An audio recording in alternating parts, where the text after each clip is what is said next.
Assalamualaikum warahmatullahi wabarakatuh. Perkenalkan, nama saya Herwindia Putri Andini. Di sini saya akan membacakan resum dari bab 5 dan bab 6 bukunya dosen saya yang berjudul Membumikan Khutbah Jumat.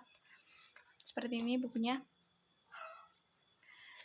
Bab 5 ini yaitu interaksi psikologi khatib dan maktub, yang terdiri dari 1. Motivasi tingkah laku.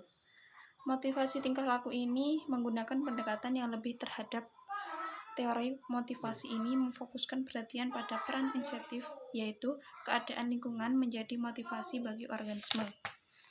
Dan untuk pengertian dan teori-teori motivasi, yaitu motif adalah impuls atau dorongan yang memberi energi pada tindakan manusia sepanjang lintasan kognitif atau perilaku ke arah pemuas kebutuhan.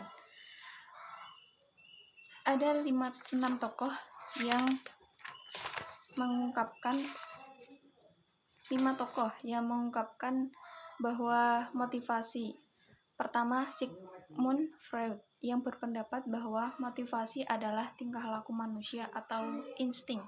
Yang kedua, Abraham Maslow yang berpendapat bahwa manusia dimotivasi oleh sejumlah kebutuhan dasar yang bersifat sama untuk seluruh spesies, tidak berubah dan berasal dari sumber genesis atau naluriah. Yang ketiga yaitu K.S. Leslie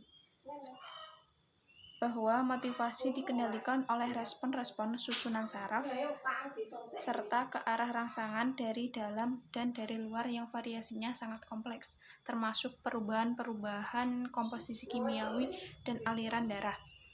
Yang keempat, Fillmore Hasenford yang mengartikan bahwa motivasi sebagai suatu kondisi yang menggerakkan suatu organisme dan menggerakkannya kepada suatu tujuan.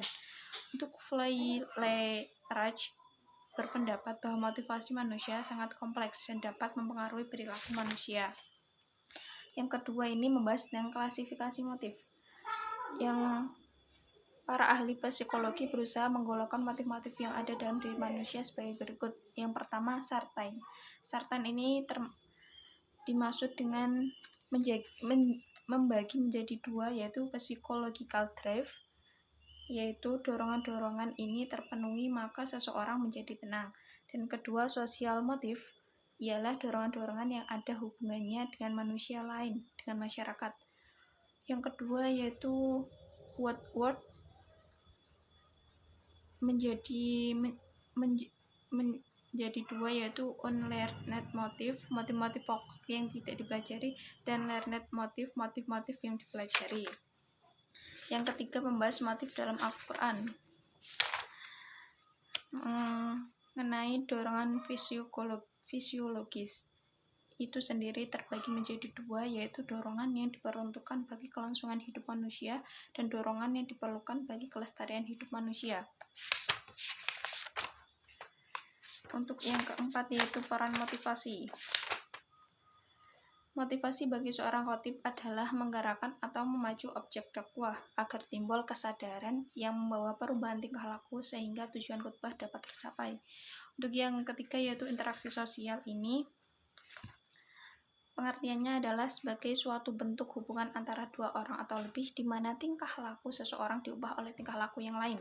Untuk komunikasi terakhir adalah peristiwa sosial yang bertujuan untuk memberikan informasi, membentuk pengertian, menghibur, bahkan mempengaruhi orang lain. Yang keenam yaitu bab kesempurnaan khutbah Jumat. Pengertiannya, Jum'ah atau Al-Jum'ah sebagai nama hari setelah hari Kamis dan sebelum Sabtu pada zaman jahiliyah bernama Al-Arubah. Kemudian umat Islam mengubah nama hari itu menjadi Al-Jum'ah. Jum'ah, hari yang istimewa.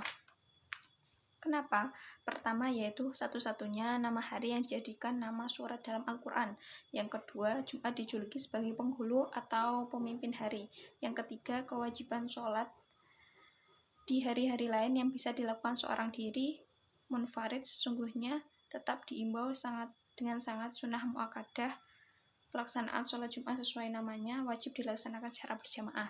Yang keempat, bagi kaum muslimin hari Jumat dipastikan memberikan pengetahuan tentang keagamaan di samping merupakan hari-hari pemupuk persaudaraan keagamaan secara internal. Yang kelima, banyak riwayat hadis yang menyebutkan kelebihan Jumat dan amalan-amalan tertentu yang memiliki nilai lebih dibanding dengan hal serupa atau bahkan sama tetapi dilakukan di hari lain. Keistimewaan lainnya adalah pada hari Jumat ada suatu waktu jika seseorang memohon dan berdoa kepada Allah, maka niscaya doa dan permohonan itu akan dikabulkan. Beberapa adab pada hari Jumat. Ada beberapa yang wajib dan sunnah untuk dilaksanakan kaum muslim di hari Jumat. Yang paling utama adalah kewajiban muslim laki-laki untuk melaksanakan sholat Jumat.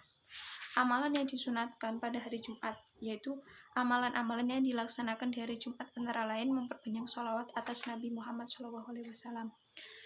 Yang kelima, syarat khutbah Jumat. Adapun syarat khutbah Jumat yaitu ada 9. Salah satunya adalah khatib harus suci dari 2 hadas. Dan untuk rukun khutbah Jumat itu ada 5. Salah satunya adalah membaca hamdalah dalam khutbah pertama dan kedua. Ada sunnah khutbah Jumat juga yang terdiri dari 6, dan salah satunya adalah khatib pemberi salam dengan berdiri menghadap jemaah lalu duduk di atas mimbar. Untuk penciptaan suasana religius. Suasana religius merupakan bagian dari kehidupan religius yang tampak, dan untuk mendekati pemahaman kita tentang hal tersebut, terlebih dahulu perlu dijelaskan konsep religiusitas. Keberadaan atau religiusitas dapat diwujudkan dalam berbagai sisi kehidupan manusia.